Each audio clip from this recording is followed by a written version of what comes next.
আসসালামু আলাইকুম, কেমন আছেন সবাই? আশা করি সবাই ভালো আছেন, আমিও ভালো আছি। আজকে একটি ক্লাস নিয়ে এসেছি, আপনাদের সামনে হাজির হয়েছি। সেটা হলো কিছু কনফিউশনের ওয়ার্ড আছে, যে ওয়ার্ডগুলা নাউন থেকে ভার্ব হয়ে যায়, আবার ভার্ব থেকে নাউন হয়ে যায়। এরকম কয়েকটা ওয়ার্ড নিয়ে আপনাদের সাথে আজকে কথা বলবো ইনশাআল্লাহ। আমি এখানে লিখলাম অ্যাডভাইস, এটা কিন্তু ভার্ব, এটা নাউন হলো C.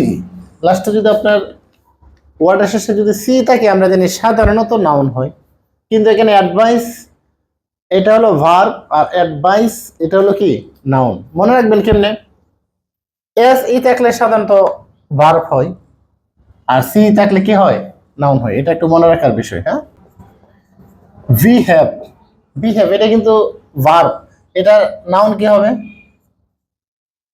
Behaviour. L A you G S এটা কি লাফ, লাফ মানে কি হাসি, এটা কি ভার্ব, এটা নাউন কি লাফ, এর ভার্ব নাউন হলো লাফটার। থিঙ্কের নাউন কি, থিঙ্কের নাউন হলো thought, think thought, L O S A. এই যে এটা হলো কি ভার্ব, আর এটা নাউন হলো লস। যদি লিখি ওবে মানে মান্য করা,